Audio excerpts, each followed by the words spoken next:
Right.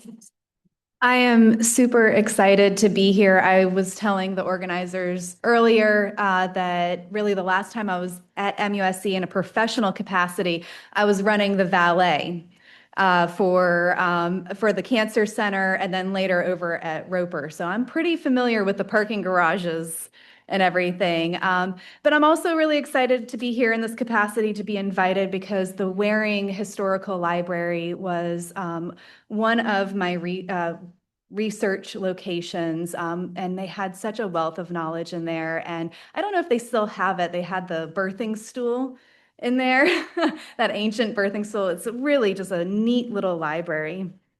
So, as she said, I'm Lindsay Street. I wrote a book about Maude Callen, a legendary nurse-midwife of South Carolina. And we're going to get through my the first slide, which cringe, groan. I promise this is relevant. So I was born and raised in the Low Country. I went to college at Charleston. I spent about 20 years in local and statewide media. My most recent gig was as a senior reporter for the Charleston City paper.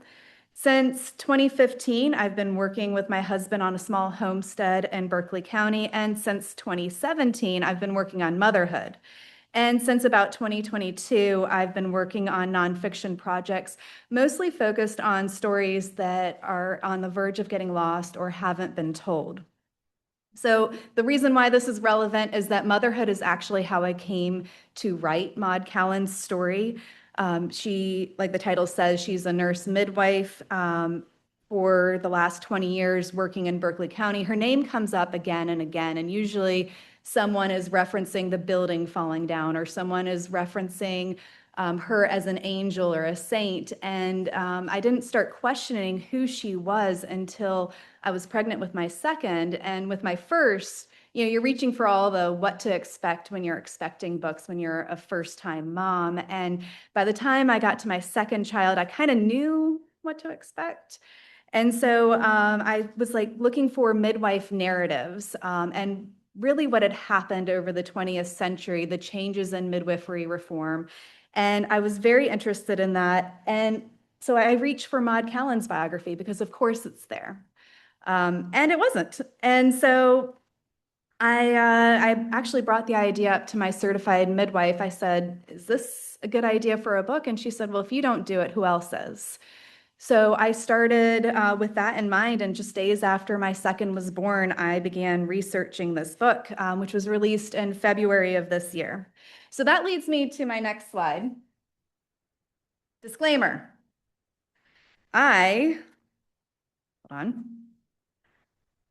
I'm not a historian. I am not a midwife. I am not a nurse midwife, and I am not a midwifery expert. Never intended to write a history of public health in South Carolina in the 20th century, but a human story, a good biography requires context. And as a reporter, I am used to creating that context and writing it at the simplest level possible so that people can see the humans within the story. So yeah, I'm just a writer, and I'm interested in telling stories that could disappear. I've had people ask what makes me the right person to tell this story, and honestly, I really hate that question. I don't know if it's self-esteem or what. I really struggle with it because I can tell you a million reasons why I am not the right person to tell this story. But in the way how I am the right person is that I am so passionate about Maude. In fact, I am so passionate about Maude, I am willing to do public speaking to let people know about this wonderful woman because I am super nervous right now. So I'm excited to share her story. She really was one generation away from getting lost to history. And that really comes with people saying, she's a legend, she's a saint, all those things, and then not sharing the true story of the struggle and what she went through. So this is how most people encounter Maude. This is the 1951 Life magazine photo essay by W. Eugene Smith. And these photos are just incredibly compelling. Even today, if you're on Facebook or Instagram, if your algorithm knows you, they're going to be popping these up pretty regularly, or at least they did for me. And it might be because I researched her. But yeah, it's really hard to overstate how pivotal these photos were. These went viral in 1951. And it was also beyond just the beauty of the photos and the groundbreaking new format of this photographic essay. But this is the first time Life magazine features a Black woman very prominently and in a positive light. And it's not just any Black woman. This is not an entertainer. This is not just, one person. This is a woman who is very competent in the field of medicine. And if you read the words of the story, it's very clear that this woman is treated almost equal to the doctors. And that is in despite of this being held in the Jim Crow South. So she was deep in segregation and deep in a community that was very blighted. So when you start out writing a book, especially about a person, you're looking at who this person is, and that's a really daunting task. You're basically being asked to recreate a life. And I had to wade through a lot of the mythology about Maude Callen. She did incredible things, but at the end of the day, I believe even the most incredible human is human, right? And so that was the overarching goal of my research, is really humanizing this angel. And so why do I have that picture in the lower left-hand corner? Anyone recognize them? I'm hoping some of the younger folks actually recognize them. I wasn't sure. I actually called a bunch of Gen Z friends to make sure that people knew who this was. That is Forrest Gump. And he's there for a reason. That movie came out in the 1990s, and it showed a man's life in context of these big popular events from the 1950s to the 1990s.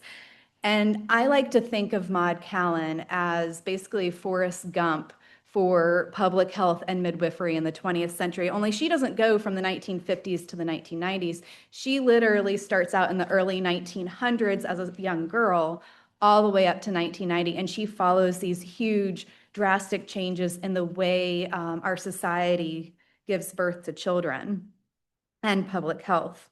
And she also was connected to a lot of popular events. For example, she taught in the very buildings that Martin Luther King Jr. would have come and rested in Penn Center. Andrew Lloyd Webber, who wrote Cats and Phantom of the Opera and everything, he wrote the score for a little mini documentary about her in the 1980s. So she got invited to the White House, and she had all of these things. She helped over at MUSC.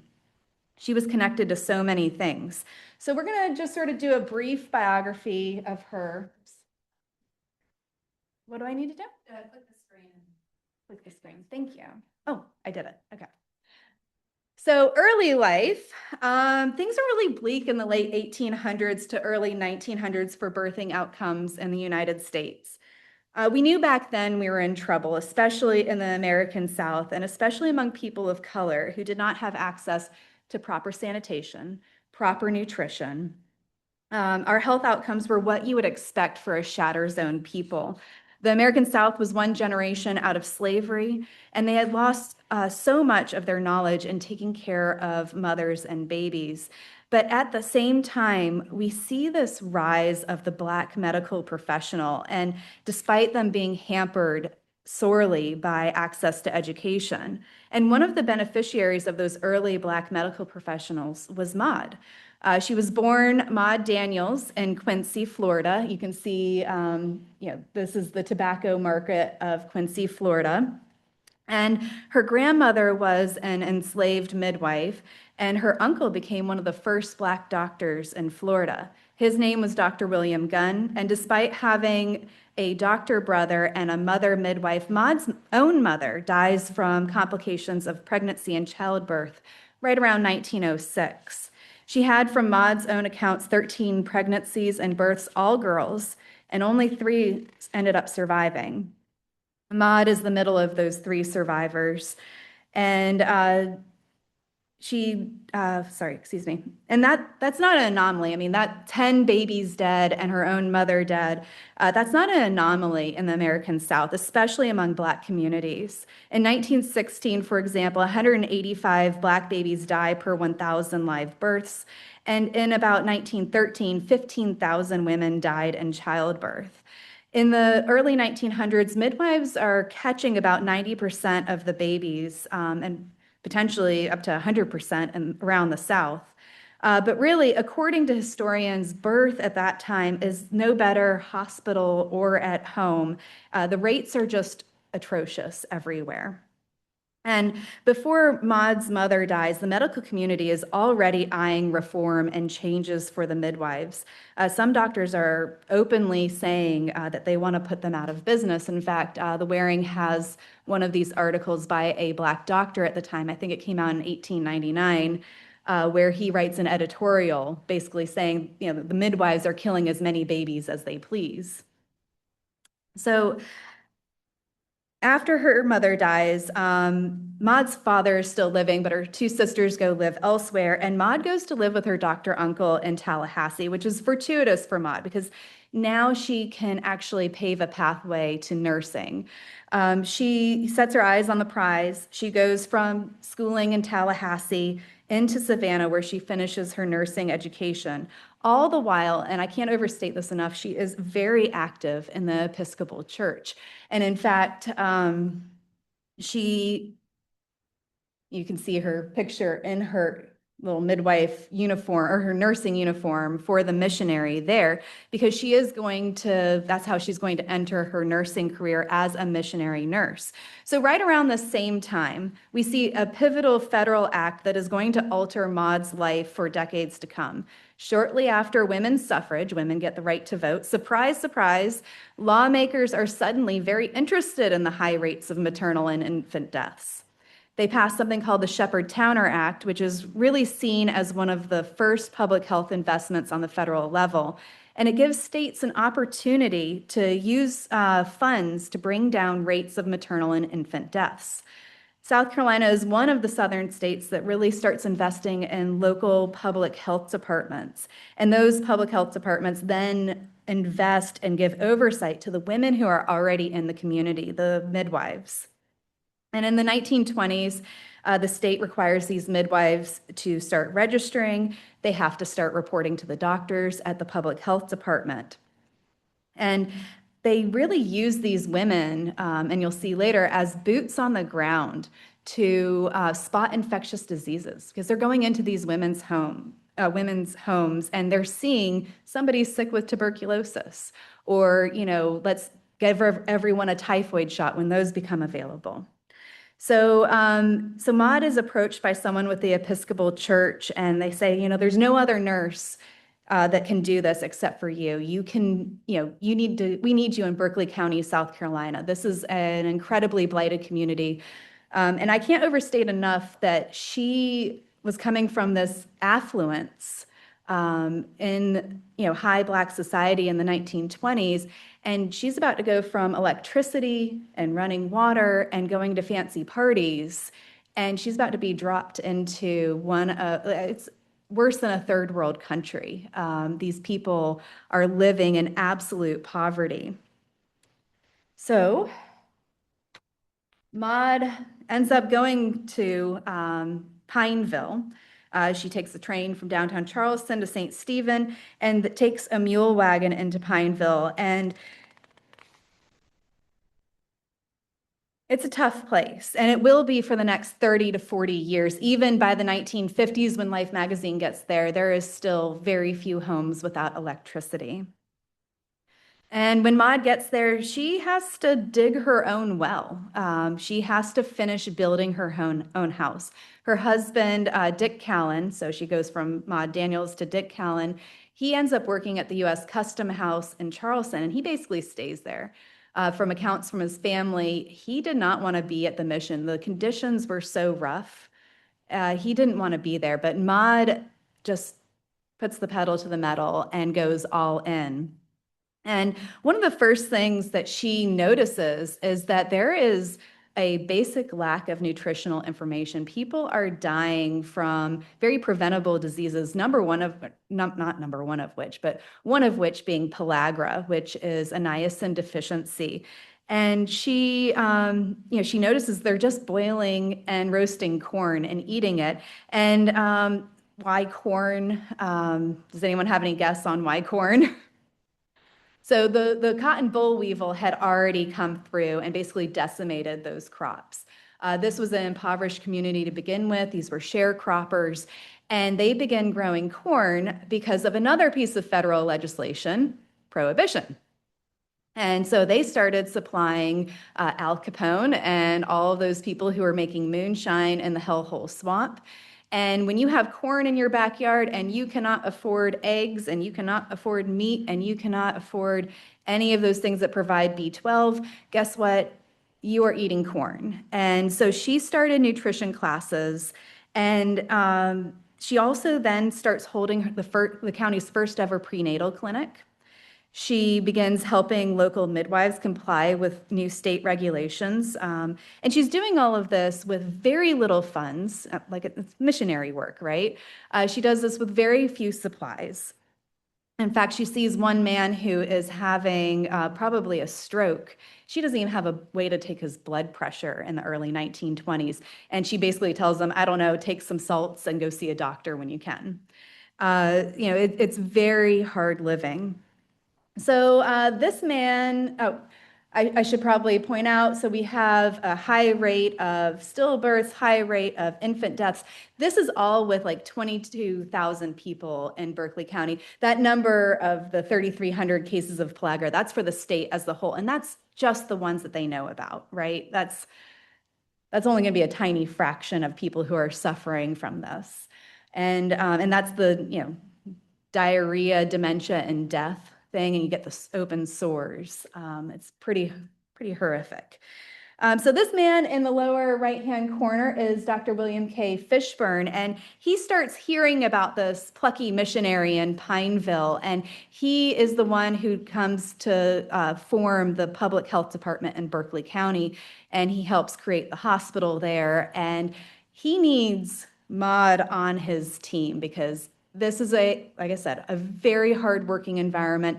He's hemorrhaging nurses. No one wants to go and do this work. And so he's very interested in enlisting Maude. And many of the early doctors at the time had already come to rely on her in her first 10 years of service. So in 1936, Dr. Fishburne makes a job offer to Maude, and the Episcopal Church is like, great, take her. We'll get another missionary nurse in here. And, Dr. Fishburne is like, no, I can't pay her enough for the work that she's going to be doing. You keep paying her, I'll pay her, and maybe any extra money will go get funneled back into the community. And it was. I mean, Maude was one of the first people to have a car in Berkeley County, and she was replacing that car every 18 months. The roads were practically non-existent. I mean, we think of like rough country roads today. That's nothing. I mean, a little bit of rain, these roads were washing out. She was fording them on logs. People were getting mule teams out to get her to some of these homes. So she remains a missionary nurse for the next 17 years or so. She starts off with tuberculosis screening. She's holding vaccination clinics. And there's still just this struggle for equipment. In fact, one of her peers, Eugenia Broughton, who also became a nurse midwife, she is at a mission on Daniel Island, and she's writing directly to the Guggenheims and asking for money because there was just no money to help these people. So meanwhile, the state is still developing its midwifery education programs, and they approach Maude, and she's able to help them develop that. And these are white nurse midwives who are consulting with Maude Callen. At the time, I don't know if that can be overstated enough, how pivotal that is and how well respected she was. She's doing good work in Berkeley County for a number of years, and in 1943, the state actually pays for her to go get her midwifery or nurse midwifery education in Tuskegee. The school was only open from 1941 to 1946, but she got there right at the hot spot in 1943. It was one of two schools in the nation that accepted Black students for the nurse midwifery program. And when Maude graduates and comes back home, she is the first Black nurse midwife in the state. After that, she continues training students and helps establish the Midwife Institute at Penn Center. If you have not gone, please make a trip to Penn Center. It's down on St. Helena's, just past Beaufort. It is so beautiful. They've done such a great job with that. And then they also have a midwifery exhibit there. And there is a picture of Maude. It's not, I don't think it's this picture, but there is a picture of her down there teaching. And she kind of has to keep reminding people throughout her career, I am not a midwife. I am a trainer, a teacher of midwives, although she could and did act in that capacity. So as we're moving to the 1950s, we are seeing infant deaths in Berkeley County go from 77 per 1,000 down to 15 per 1,000. And how? I mean, the late 1940s, that's when we see a little bit more widespread antibiotic use, but it was already precipitously declining at that point. And I have an inkling that if you asked Maude at the time, she would probably say that it was giving education to the women who are already working in the communities, focusing on sanitation, and really seeking help early and often. If someone is swelling up in pregnancy at month 6, getting them to a doctor before they even approach month 9, right? So just very simple remedies that are having these huge impacts. Meanwhile, in Europe, there is a photographer who's starting to make a name for himself, W. Eugene Smith, and he's capturing beautiful photos around Spain. He comes across a midwife in one of these Spanish villages, and I think this idea really tickled him. This is not work, midwifery work is not something that is often, seen in the light of the day, right? This is a man who comes from an urban affluence in the north. So he's not coming across a lot of midwives, and he's intrigued. And, why do we need a midwife in this shiny, bright 1950s? So he comes home to the States, and he eventually brings the idea to his editors at Life magazine. He would like to capture a midwife, a simple midwife on her rounds. He wants to document her catching a baby. He's obsessed with this at this point. And he's already done the country doctor at this point. He's done the Spanish village, and his editors give him the go-ahead, and they start researching on their back end, and they identify South Carolina as actually one of the bright spots in public health, one of the places that has really changed infant and maternal outcomes for the better. And so Gene Smith comes down here, and he's going to find himself a lay midwife, and he's going to, capture this, right? A lay midwife in South Carolina automatically means at this time is more than likely 99% positive that this is going to be a Black midwife. And this intrigues him as well because he was very forward when it came to racial justice. And showing a Black midwife in the segregated South was very important to him. So for about 6 weeks, he kind of wanders around the state, and he doesn't find the right subject, but he does stumble upon a KKK rally that he calls a strong dose of poison. And that probably strengthened his resolve to highlight a competent Black woman in the pages of Life magazine.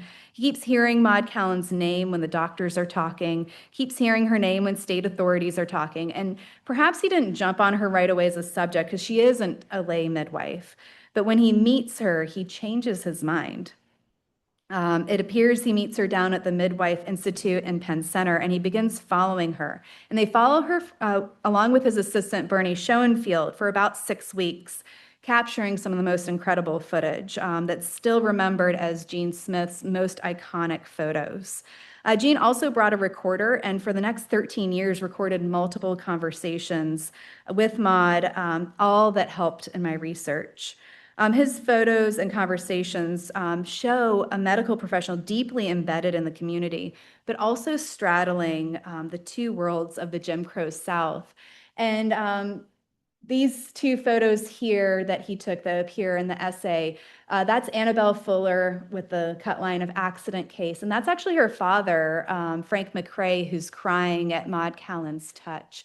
And you don't really get a sense when you're reading the story how connected these people are. When you hear Maude Callen talking about it, she is giving background information. Frank McCrae, I think I mentioned earlier, was one of her first patients in the early 1920s who was suffering a stroke. She had no way to really treat him.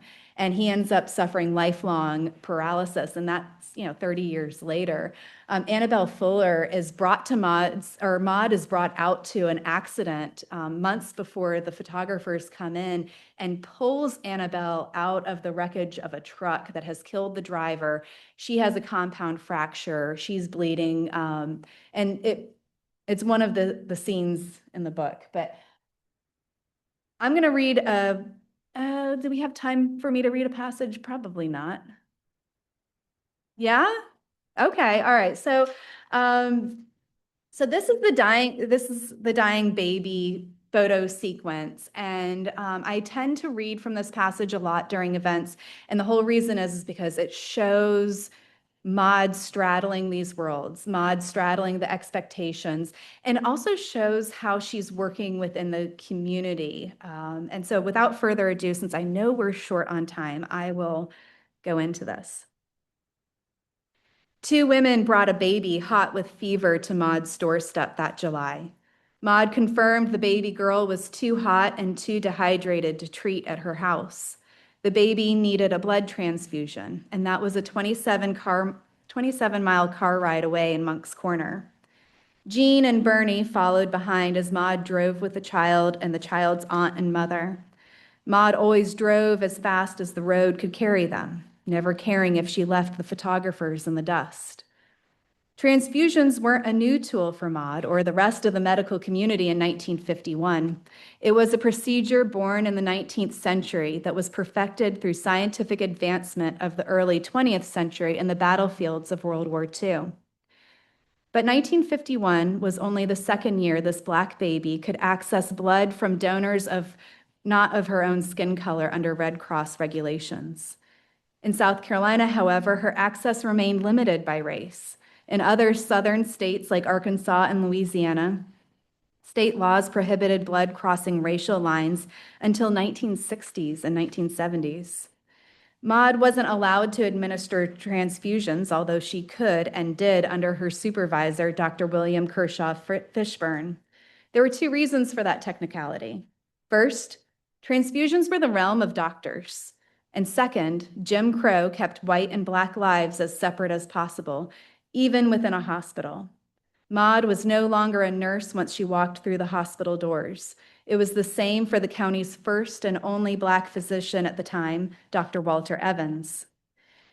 When Maude's car reached the pine-flanked brick building in Monk's Corner, Maude bundled up the baby girl and walked her into the hospital, a photographer leaping ahead of her to capture the moment and the look of pleading on her face. Perhaps Maude's heart squeezed unpleasantly when she saw the newest doctor on duty, Dr. William H. Lacey. If it had been Dr. Fishburne, then Maude could have performed the needed blood transfusion herself. The white nurse likely would have stepped aside and let the Black woman care for the Black child. But with Dr. Lacey, perhaps they didn't have that rapport yet.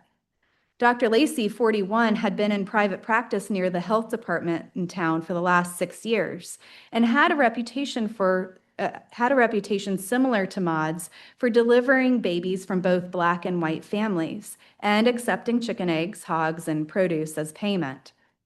Maude moved to a bystander role, handing off the baby. She watched as Dr. Lacey struggled to get a needle into the veins, typing for her blood. The typing revealed a type that the hospital lacked. Then the white photographer, came out from behind the lens. Jean knew he was a match for the baby from his wartime injuries and from his own father's suicide. The nurse, also white, drew the blood into a vial, but before she could bring it to the doctor, she fumbled and dropped it. Blood and glass sparkled on the floor. Jean's blood had to be drawn again. The clock ticked. Another vial filled and was transported to the doctor without incident. Maude watched as Dr. Lacey struggled to get blood pumping into the baby's arm. The veins were already tiny, and now they were collapsed due to dehydration. Dr. Lacey moved to the baby's neck, where the veins might be more accessible, but the doctor couldn't get the blood flowing. Jean picked up his camera again. Maude held the baby's arms. Perhaps she held them to keep the baby from fighting the needle. The tiny left arm held between Maude's middle and ring finger and crossed over the right arm, where Maude secured the grip with her thumb. But now, under the gaze of Jean's camera, it looked more like to give the child final comfort. There was no fight left. Maude watched the child take her last breath and become still, unable to take another. The transfusion came too late. Jean captured a look of heartbreaking serenity schooled on Maude's face. Inside, she raged. She knew she could have saved the little girl. Days later, Maude described the anger she felt at that moment, just boiling and burning, just sensations, cold sensations running through me, Maude told Jean. The other journalist in the room, Bernie, noted that she had started squirming at the recollection. To stand there and see someone, oh, if I could just put my hands on it, it makes you feel terribly bad. And just to think that you can do it, and just to murder somebody, so to speak, see, she continued. Was it the action of the nurse dropping the vial that she was calling murder, or was it Dr. Lacey's inability to get the blood flowing?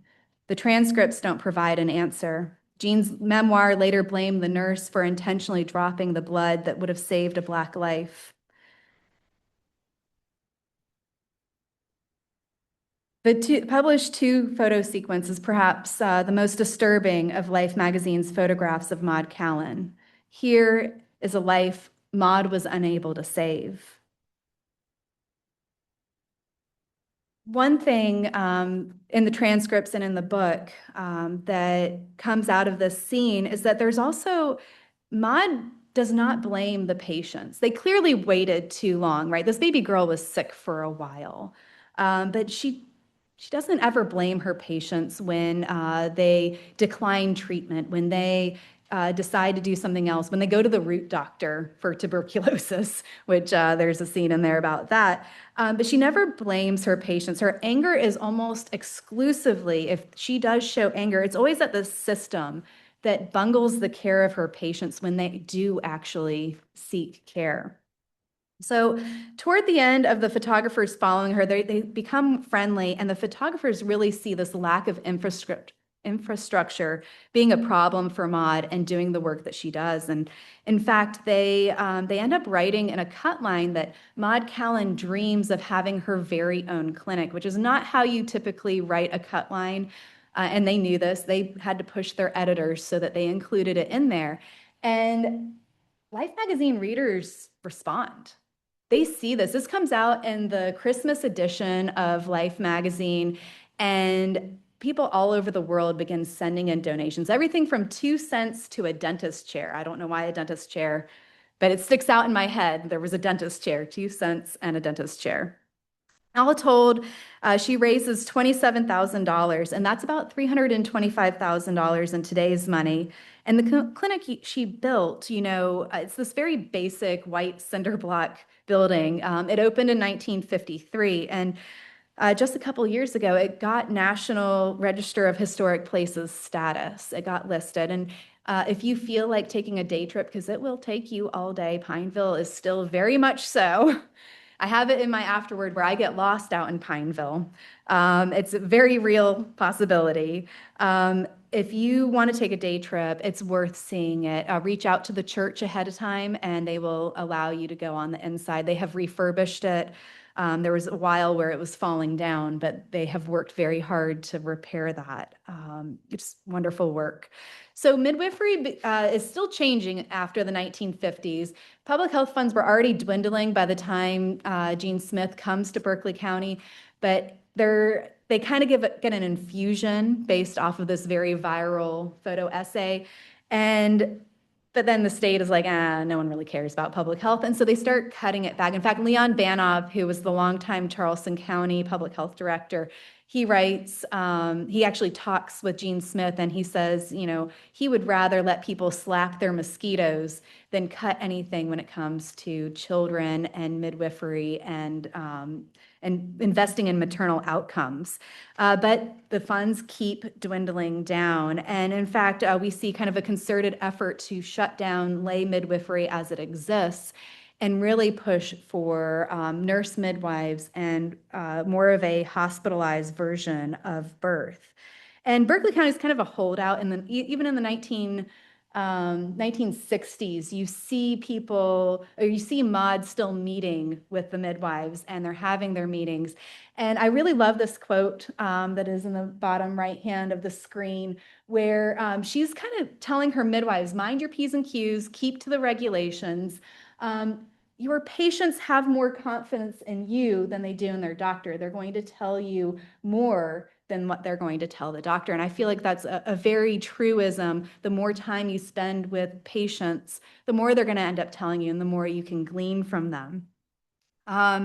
So nowadays, of course, things have changed drastically from that time. So as Maude moves into her end of life, in the 1970s, she actually helps develop MUSC's nurse midwifery program. That program was in operation until 2009, and don't ask me if there's actually a resurgence of this, because I actually don't know, because I'm not a midwife historian or nurse midwifery expert. I kept my timeline to Maude Callen's. So she helps do that. In fact, one of the lead obstetricians for MUSC is telling students as they come in, if Maude Callen is in the hallways, listen and pay heed. Listen to this woman. She comes with a wealth of knowledge. And it just goes to show that she continues getting this respect from others. Around the 1960s, there's an interesting statistic where Charleston County in 1949 had 1,130 births attended by midwives. By 1962, it's 48. It is dropping precipitously, along with the public health funds. And then what comes along is Medicaid, right? Where you're going into a private health system, and that is helping to fund low-income births.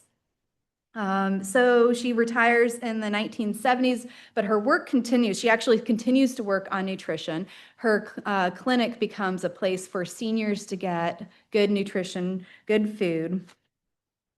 And, just to kind of close out, I actually,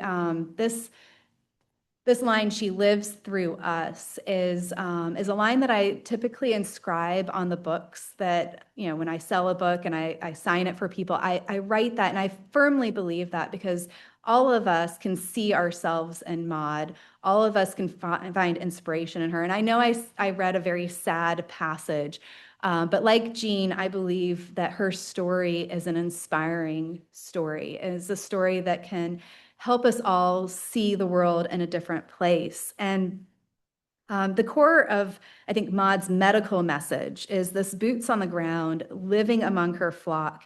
And the keys to her early success was really just being in these patients' homes. And it's a story that I think, resonates beyond midwifery, beyond nurse midwifery, and even beyond public health, because this is what one woman can do when she is acting very locally, not on a global scale, but very locally, one person at a time. In other talks, I've talked about the starfish example, which I don't think I need to repeat here, but everyone kind of knows it, where the little boy is saving one starfish at a time, and the cynic is like, well, you can't help them all. And he's like, well, I made a difference for this one. But I want to come back to that her story could have been lost to history. We could have just had these images and not had the background, not known anything about her. And I heard a writer recently say, Howard Bryant, he said, "Everybody gets forgotten. The only people that don't are the ones that we keep telling stories about." And Maude's story provides an important window to a time of great need and struggle, and really provides us a remedy that could be helpful in modern times. And while there's great advancements through the 20th century with antibiotics and great emergency medical care, where Maude and her Legion of Midwives found success was in this very deeply personal care, one person at a time. Yeah, and with that, I mean, we can have questions. Thank you.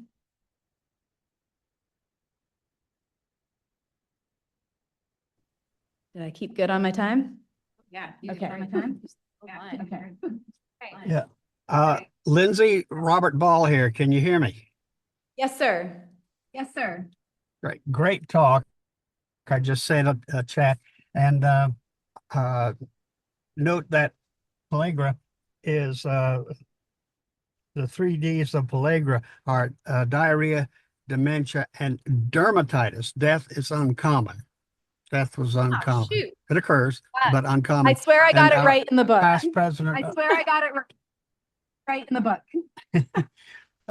The definitive book on the South Carolina relation to pellagra is by the Waring Library Society's past president, Dr. Charles Bryan, who published a book called Asylum, Babcock and the Red Plague of Pellagra.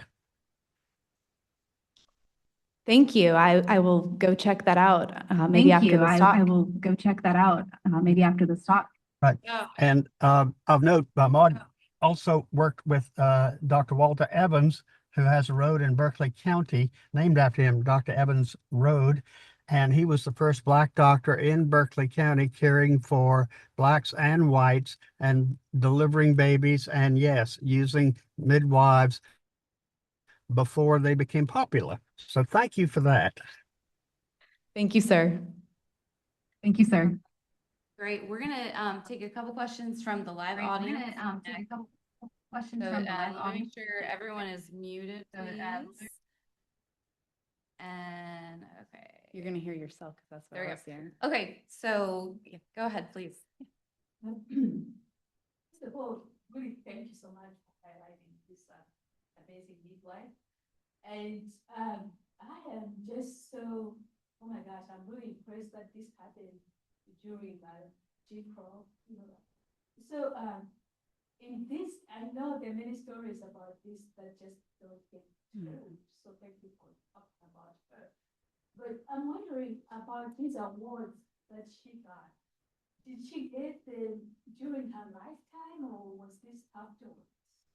Yes, yeah.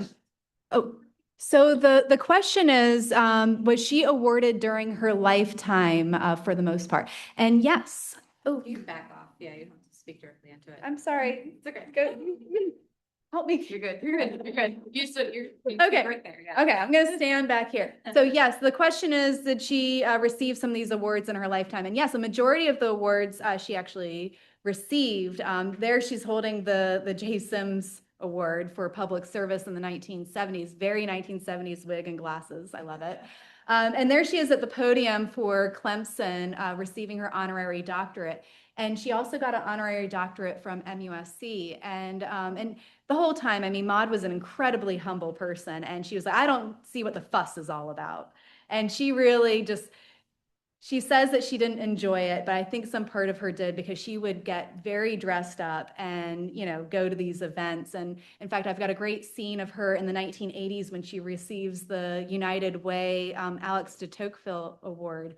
She's going through the streets of downtown New York and she's dressed very glamorously. And I love that thinking of her being in the 1920s high society in Savannah. And then she spends decades in the most blighted community. And then all of a sudden she's getting dressed up again and she's going out there. The only award that she did not receive in person, she received a statewide award that could not, or that was supposed to go to a posthumous, a dead person and a live person. And she died the month before she received that. So that was the only year that South Carolina's Hall of Fame had 2 dead inductees instead of 1 alive and 1 dead. Thank you. Any other questions from the live? Yeah. I have a question about, you mentioned that her uncle was a physician. I was wondering how he was able to go to med school at that time. Was there a med school that accepted African-American men, at that time? Yes, and I'm going to butcher the name of the school. It's like Meharry Medical College, and I think it's in Tennessee. And he went, and he actually brought along or kind of encouraged other people, but he was born into slavery. And it's kind of murky about his history. He was either working for a white physician and the white physician funded him to go, or he was the physician's kind of driver, because this is all horse and buggy back then. And then he got the funds to go, but I wasn't able to answer that question in the book. But yeah, the question, in case I probably needed to repeat it, was how did Dr. Gunn receive his training in a time where they really limited Black professionals in getting this training? And he sent later on other Black professionals to Meharry. I'm blanking on the guy's name who ended up being the next doctor in Quincy. But he also attended Maude's mother. And so both men went to the same school because it was probably the only one they could go to. Okay, I know we have a question in the chat, so let me go to that. Okay, let's see, we have lots of comments.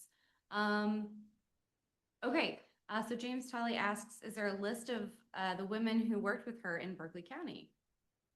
Oh, I wish. I couldn't even find many birth certificates with her name on it. It was a lot of this is disappearing.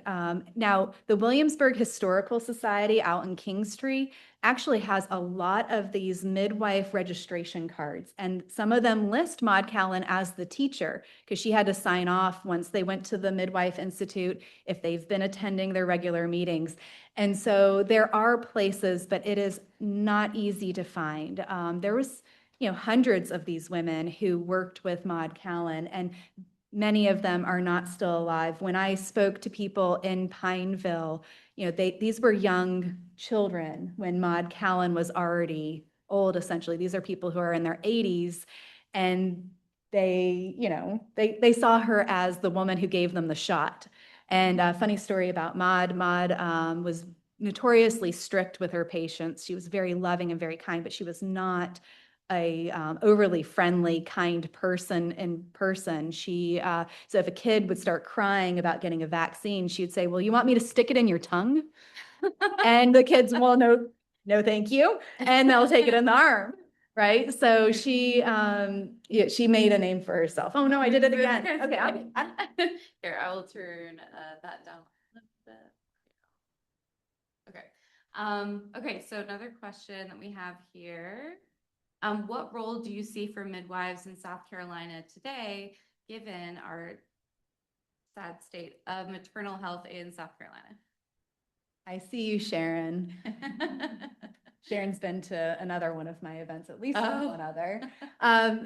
Sharon, thank you for the question. Maude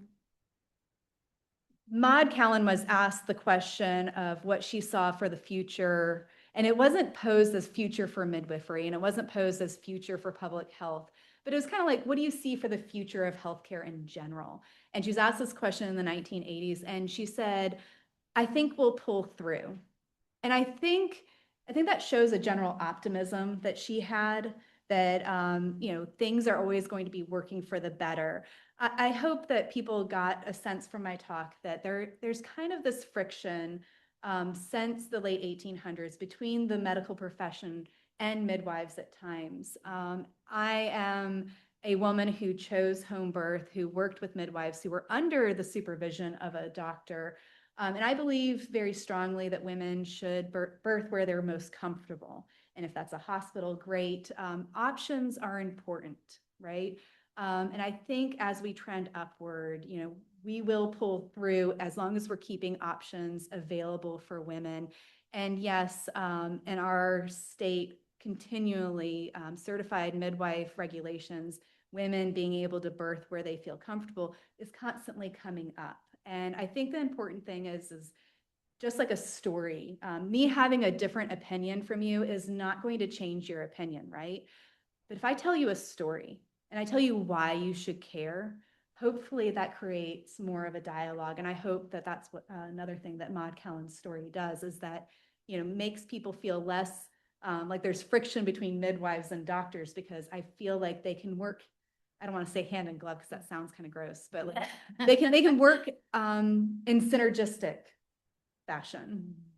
Yeah, yeah. Well, excellent, excellent talk. I think especially just a last comment on that. It really stood out to me when you said that Maude never blamed her patients. And I think that with the, you know, the reflection about midwives being a boots on the ground effort, that kind of connection of just like connecting, you know, the resources of the hospital with the person and the patient. And I think that's a really beautiful kind of legacy of Maude from what I gathered. So thank you again for your talk. Can we thank Lindsay one last time for a wonderful talk? If no one, you know, if you can't afford a book or you don't want to buy a book, it's available at the Timrod Library in Somerville. There's 2 copies in Berkeley County, and there are 3 copies on the way in Charleston County. So don't feel like you have to buy the book if you want to share it with someone. That's awesome. Great. Awesome. Okay. So I know I did see some hands slip up. So if you want to talk after we conclude here, please feel free. There's more pizza, there's more snacks. So there can still be some conversations. But before we hit the end of our time, I do have a couple announcements. So we have a couple events coming up. So on August 26th, that's a Wednesday at 7:30, we're going to have a coffee social. So if you're a returning member or interested in learning more about the Student History Club, you can stop by to meet fellow students, connect with library staff, and kick off for the semester. We're going to meet at the tables between the library, that's the Colbert Education Center, and the Drug Discovery Building. And then later that day at 2 p.m., the library is actually going to host a back to school event in the lobby, and the Waring will have a pop-up exhibit on MUSC students in the past. And then another event is going to be, well, our next Student History Club noon lecture is going to be September 9th at 12 p.m. And this is with Francesca Gibson, who will be here in person to present her talk, Hysterical Conceptions, Madness, Reproduction, and Race in the Early Modern British Atlantic World. Feel free to come and join. Oh my gosh, that sounds incredible. Yeah, yeah. Why did you guys show up for me? Yes. Please come back. Please invite people to come. I'm sure it's going to be a really wonderful conversation. Gibson will examine how 18th century debates surrounding humoral medicine, nerve theory, and sex difference intersected with the political and social realities of slavery in South Carolina. Thank you again, everyone, for joining us. Thank you, everyone online, and thank you, Lindsay Street. And we'll see you again soon. Thanks.